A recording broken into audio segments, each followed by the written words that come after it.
Hello, in this lesson we will learn about roots. Roots, also known as radicals, are the inverse of powers. Here we have an example. The number here, in this case 3, is called the index. The number in this position is called the radicand. And this symbol right here is called the radical symbol.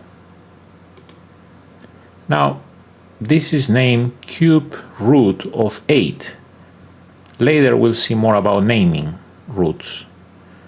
The question is, cube root of 8 equals what? What do we do here to solve this? So first we have to find a number that multiply 3 times. The index tells you the number of times that a number has to multiply itself. The number of times this number is going to multiply itself to obtain the radicand, in this case 8. So one number multiplied 3 times by itself gives you 8. The answer will be 2. 2 times 2, 4. 4 times 2, 8. So again, the index tells you the number of times you have to multiply a number by itself to get the radicand. So cube root of 8 equals 2. Now let's go into naming roots. When the index is 2, like in this example here, we don't write the index. So whenever you see a blank space in here, that means that the index is 2. And it's named square root. In this example would be a square root of 9. Square root of 9 is 3, because 3 times 3, 2 times, gives you 9. When the index is 3, in this example, for example, it will be cube root of 8. You write the index. So basically the only case in which you leave this blank is when the index is 2. In all other cases, you have to specify what index is going to be. So when it's 3, is named cube root. Cube root of 8 equals 2, because 2 times 2 times 2 3 times gives you 8. When the index is 4, like in this example, you name it fourth root. In this example, it will be fourth root of 16. And fourth root of 16 equals 2, because 2 times 2 times 2 times 2, again 4 times, the index tells you the number of times, gives you 16. So just remember that if the index is 2, it's called square root. If the index is 3, it's called cube root.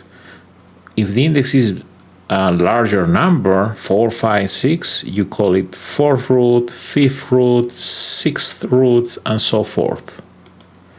Now, let's go into the concept of perfect squares.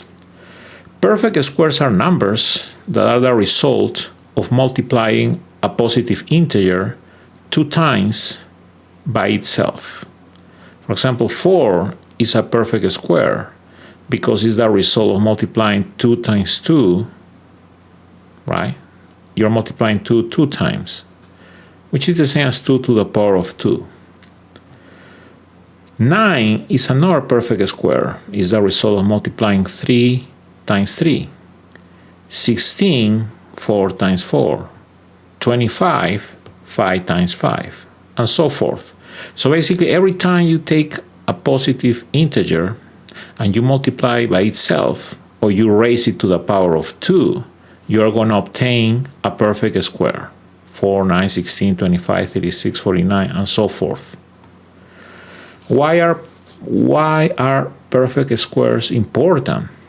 Because when we simplify square roots, you need to remember these numbers, and we will see why soon.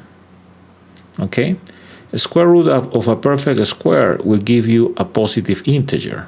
It's the same integer you use to create a perfect square. For example, 2 times 2 gives you 4. So a square root of 4 will give you 2. 3 times 3, or 3 to the power of 2, give you 9. Square root of 9 will give you back 3. 4 times 4, or 4 to the power of 2, or 4 squared, give you 16. Square root of 16 will give you 4, and so forth. So basically, the square root gives you back the original number that you use to generate a perfect square.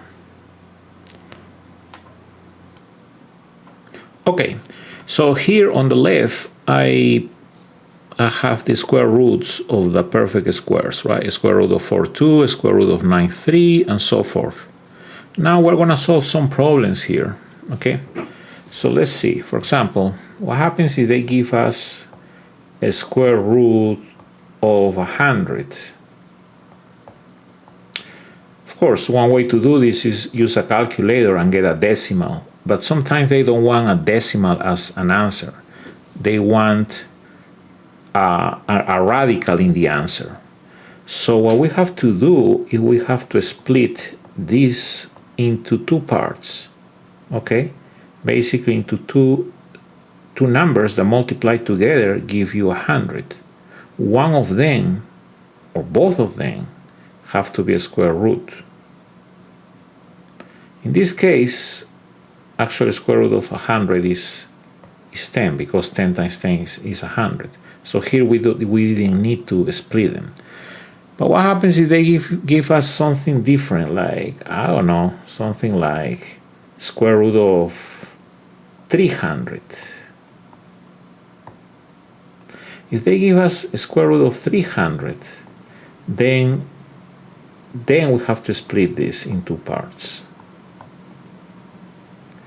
We can split this into square root of 3 times the square root of 100. Because 3 times 100 gives you 300. And we already know that a square root of 100 gives you 10. So the answer would be square root of 3 times 10. But we usually put the integer before the radical. So the answer would be 10 square root of 3. So again, every time you have a radical of a number that is not a perfect square, you have to split it into two parts. One of them has to be a perfect square, and the other can be any other number. So the perfect square will give you an integer, and that other radical will remain a radical. And you always put the integer first, and then you put the radical.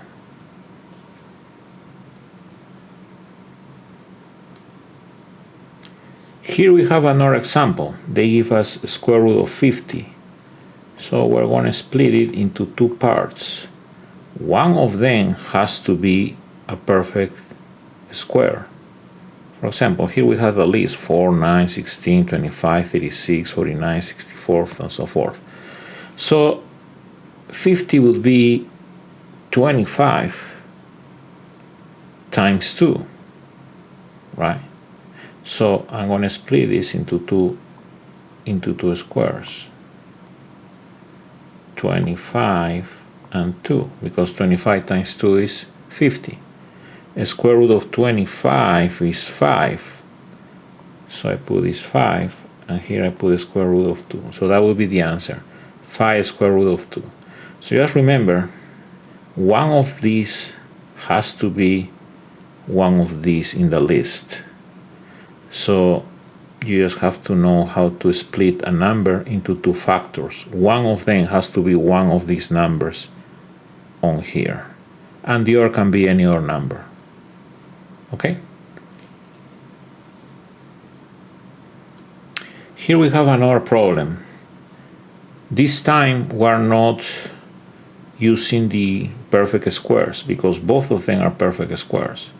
So what we do is we split like this. We put a square root of 16 divided by a square root of 81. Okay? Square root of 16 would be 4, right? Because 4 times 4 is 16. And a square root of 81 would be 9, because 9 times 9 equals 81. Okay? So the answer to this would be 4 over 9 if they want the answer as a fraction. Here we have a couple of other problems that we need to solve. The first one is negative square root of 36. We know that square root of 36 is 6. So instead of square root of 36, we can write positive 6. But with a negative, this becomes negative. So this will be negative 6. Now let's see this other example. Here they have a square root of negative 36. Here, this is an imaginary number. Imaginary number. Why is it imaginary? It's because in real numbers, you cannot find a number that multiplies 2 times by itself that will give you negative number. So 6 times 6 will give you positive 36. Negative 6 times negative 6 will give you positive 36. So there is no real number that multiplies by itself 2 times that will give you a negative number. Therefore, this doesn't have an answer in the real numbers. The answer is going to be an imaginary numbers. And right now we're not covering imaginary numbers. So it suffices to say that the answer is not in the real numbers.